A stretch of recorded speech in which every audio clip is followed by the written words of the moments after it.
স্বামী খারাপ হলে আপনি কি করবেন? দেখেন, একজন নারীর জীবনে যদি টাকা থাকে, গাড়ি থাকে, বাড়ি থাকে, জুয়েলারি থাকে, ফেমাসরি থাকে, সব কিছুই যদি একজন নারীর জীবনে থাকে, বাট ওই নারীর জীবনে যদি তার হাজব্যান্ডের ভালোবাসা না থাকে, তার হাজব্যান্ড যদি তাকে কেয়ার না করে, তাকে ভালো না বাসে, ওই নারীর জীবনটা কিন্তু অসম্পূর্ণই থেকে যায়।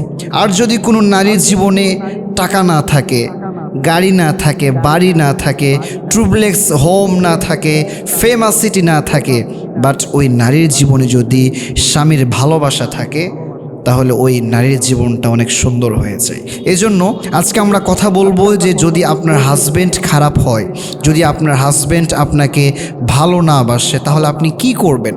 আজকে আমরা 6টা ওয়ে আলোচনা করব। নাম্বার 1, যদি আপনার হাজব্যান্ড খারাপ হয় তাহলে আপনি আগে একটু রিয়েলাইজ করে দেখবেন যে সমস্যা কোথায়। আপনার হাজব্যান্ডটা খারাপ, সে কোন দিক দিয়ে খারাপ? সে কি অনেক বেশি রাগী, নাকি সে দায়িত্বহীন একজন পুরুষ, নাকি সে কথায় কথায় মিথ্যা কথা বলে, নাকি দেখবেন সে স্ত্রীকে অপমান করে কথা বলে। আপনি আগে এটা জাস্টিফাই করে বের করবেন যে আপনার হাজব্যান্ডের খারাপ দিক কোনটা, কোন দিকটা আপনার সব থেকে বেশি খারাপ লাগে। অনেক নারী এই বিষয়গুলো রিয়েলাইজ করতে চায় না। যখন আপনি একটা খারাপ জিনিস রিয়েলাইজ করে বের করতে পারবেন, তখন আপনার জন্য সমাধান করাটা অনেক বেশি ইজি হয়ে যাবে। এজন্য আমি ফার্স্ট যে বিষয়টা আপনাকে খেয়াল করতে বলবো সেটা হচ্ছে আপনি আগে জাস্টিফাই করে বের করবেন যে আপনার হাজব্যান্ডের মাঝে সমস্যা কি, কোন সমস্যা কারণে আপনাকে তাকে খারাপ লাগে, তাকে ভালো লাগে না। মনে হয় যে আপনার স্বামী আপনার সাথে খারাপ ব্যবহার করছে, আপনাকে ভালোবাসছে না। 2 নাম্বার যে কাজটা করবেন সেটা হচ্ছে আপনি সর্বদা শান্তভাবে কথা বলবেন। আপনার হাজব্যান্ড যদি রেগেও যায়, আপনার হাজব্যান্ড যদি আপনাকে গালিও দেয়, আপনিও আপনার হাজব্যান্ডের সাথে রিয়্যাক্ট করবেন না। আপনার হাজব্যান্ড একটা গালি দিলে আপনি 2টা গালি দিবেন না। আপনার হাজব্যান্ড যদি আপনাকে গালি দেয়, আপনাকে বিভিন্ন কথা দিয়ে কষ্ট দেয়, আঘাত দেয়, আপনি শান্তভাবে আপনার হাজব্যান্ডের কাছে গিয়ে আপনি বলেন, দেখেন, আপনি যে আমাকে এইভাবে কষ্ট দিয়ে কথা বলেন, আপনি যে আমাকে এইভাবে আঘাত দিয়ে কথা বলেন, আপনি যে আমাকে গালিগালাজ করেন, এতে করে কিন্তু আমার কষ্ট হয়।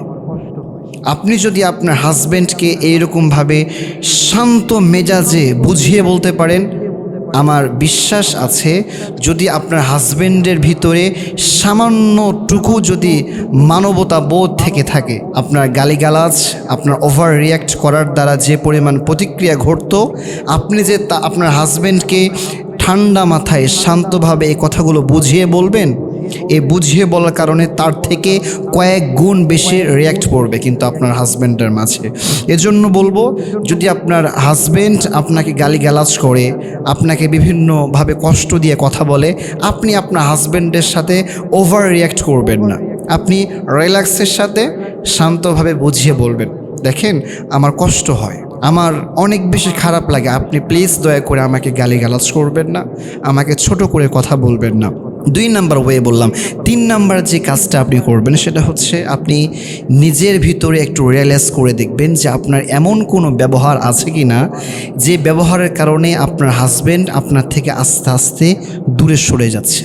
এমন অনেক সময় হয়ে থাকে যে অনেক হাজব্যান্ড একটা জিনিস পছন্দ করে না, সে হাজব্যান্ড তার স্ত্রীকে বলেওছে যে এই বিষয়টা তুমি এরকমভাবে একটু অ্যাভয়েড করে চলো, কিন্তু স্ত্রী তার হাজব্যান্ডের কথা না শুনে সে তার নিজের মনের মতো করে আগে যেমন ছিল এখনও ঠিক তেমনটাই আছে, নিজেকে চেঞ্জ করে না। এই কারণেও অনেক হাজব্যান্ড তার স্ত্রীর সাথে খারাপ ব্যবহার করে। এজন্য বলবো আপনি 3 নাম্বারে একটু খেয়াল করবেন যে আপনার ভিতরে এমন কোনো কি দোষ আছে কি না, এমন কোনো বিষয় আছে কি না যে বিষয়টা আপনার হাজব্যান্ডের পছন্দ না। যদি আপনার ভিতরে এটা থেকে থাকে তাহলে আপনি খুব দ্রুত এটাকে ওভারকাম করতে পারেন। কিভাবে, এটা আপনি ট্রাই করবেন। 4 নাম্বার যে কাজটা আপনি করবেন সেটা হচ্ছে আপনি বেশি বেশি নেক আমল করবেন এবং আল্লাহ তাআলার কাছে আপনি দোয়া করবেন। বিশেষ করে আপনি যদি সক্ষম হন, আপনি শেষ রাতে তাহাজ্জুদে আপনি উঠে যাবেন। তাহাজ্জুদে উঠে আপনি আপনার হাজব্যান্ডের জন্য 2টা হাত তুলে দেন। 2টা হাত তুলে আপনি আল্লাহকে বলেন, আল্লাহ, আপনি আমার জীবনে যে পুরুষটাকে পাঠিয়েছেন আমি এটা নিয়ে সন্তুষ্ট, বাট আল্লাহ আমি চাই আমার হাজব্যান্ডটা আমার সাথে ভালো ব্যবহার করুক, আমি চাই আমার হাজব্যান্ড আমাকে ভালোবাসুক, আমি চাই আমার হাজব্যান্ড আমাকে কেয়ার করুক। আল্লাহ আপনি আমার হাজব্যান্ডের ভিতরে এমন একটা রুহানি শক্তি দেন, আল্লাহ আপনি আমার হাজব্যান্ডের ভিতরে আমার জন্য এত বেশি ভালোবাসা সৃষ্টি করে দেন যেন আমার হাজব্যান্ড আমার সাথে আর খারাপ ব্যবহার না করে। এইরকমভাবে আপনি আপনার রবের কাছে 2 হাত তুলে দোয়া করবেন। এটা হলো 4 নাম্বার কাজ।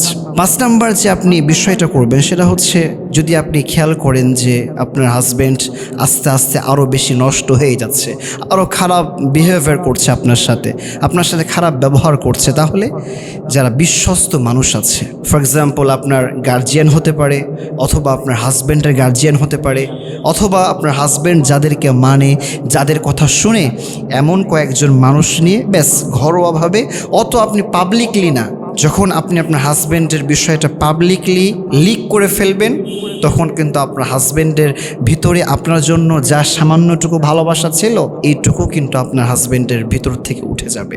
এজন্য এটা খুব সতর্কতার সাথে ঘরোয়াভাবে কয়েকজন মানুষকে নিয়ে আপনি বসেন, যাদের কথা আপনার হাজব্যান্ড শুনে, যাদেরকে আপনার হাজব্যান্ড মূল্যায়ন করে, এমন কিছু মানুষকে নিয়ে আপনি বসেন, আলোচনা করেন, বলেন কি সমস্যা, আপনার হাজব্যান্ড কেন আপনার সাথে খারাপ ব্যবহার করছে।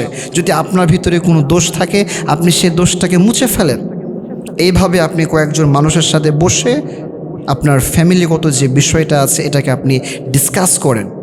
যদি আপনি এগুলো না করেন, দেখা যাবে আস্তে আস্তে এটা অনেক বড় একটা রূপ ধারণ করবে। এটা হচ্ছে 5 নাম্বার কাজ। এবং 6 নাম্বারে, যদি আপনি দেখেন যে না আপনার হাজব্যান্ড এর বড় কোনোভাবেই থামছে না, আপনার উপরে আরও দিন দিন অত্যাচার করেই যাচ্ছে, আপনাকে সকালবেলাও মারধর করে, দুপুরেও মারধর করে, সন্ধ্যাবেলাও মারধর করে, আপনি এখন চুপ থাকবেন না। সর্বশেষ যখন দেখবেন যে আপনার উপরে অত্যাচার দিন দিন বেড়েই যাচ্ছে, তখন আপনি শেষমেশ সিদ্ধান্ত নেবেন যে এই হাজব্যান্ডের কাছে আপনি থাকবেন নাকি থাকবেন না। যদি আপনার মনে হয় যে না আমার এই হাজব্যান্ড নেক্সটে কোনো দিন ভালো হওয়ার সম্ভাবনা নাই, ব্যাস আপনি ওয়েট রেসপেক্ট সম্মানের সাথে আপনি ব্যাস বিদায় নিয়ে চলে আসেন। আর যদি দেখেন যে না আপনার হাজব্যান্ড নেক্সটে ভালো হওয়ার সম্ভাবনা আছে, যদি আপনি তার প্রতি যত্নশীল হন, যদি আপনি তাকে বুঝান, অথবা আপনার কোনো গার্জিয়ান তাকে বুঝায়, তাহলে সে ভালো হয়ে যাওয়ার আশঙ্কা আছে, তাহলে আমি আপনাকে বলবো ডিভোর্স নেবেন না। কারণ ডিভোর্স হলে একজন নারীর সম্মান কখনো বাড়ে না, বরং একজন নারীর সম্মান আস্তে আস্তে কমে যায়। আমাদের সমাজটা হচ্ছে এমন একটা সমাজ, যখন একজন নারীর ডিভোর্স হয়ে যায় তখন পুরো সমাজ ওই নারীটার দিকে বাঁকা নজরে তাকাতে শুরু করে দেয়। প্রিয় ভাইরা, ঠিক আছে কিনা বলেন? ডিভোর্স হলেই যে সব মেয়েরা খারাপ হয়, ডাজ ম্যাটার, বিষয়টা তা নয়। অনেক মেয়ে ডিভোর্স নেয় একেবারে দেওয়ালে পিঠ থেকে যাওয়ার কারণে, আবার অনেক মেয়ে আছে এমন ঠুক কথাতে ডিভোর্স চায় না। ডিভোর্স এটা অনেক ভয়ঙ্কর এবং অনেক বড় একটা জিনিস। ডিভোর্স হলে শয়তান খুশি হয়, আর যখন একটা সংসার টিকে যায় তখন স্বয়ং আল্লাহ তাআলা নিজেই খুশি হয়ে যায়। সুবহানাল্লাহ পড়েন। এজন্য বলবো, যদি আপনার হাজব্যান্ড খারাপ হয় তাহলে আপনি এই যে 6টা পয়েন্ট আমরা বললাম, এইগুলো আপনি স্টেপ বাই স্টেপ আপনি যদি ফলো করতে পারেন, দেখবেন আপনার সংসারটা সুন্দর হবে। অথবা যদি আপনার সংসারটা নাও টিকে, দেখবেন যে আপনার পরবর্তী জীবনটা সুন্দর হবে, আপনি আপনার হাজব্যান্ডের অত্যাচার থেকে বাঁচতে পারবেন। আল্লাহ তাআলা প্রতিটা হাজব্যান্ড ওয়াইফকে সারাটা জীবন একসাথে মিলেমিশে থাকার তৌফিক দান করুন। সকলে পড়ছে আমিন।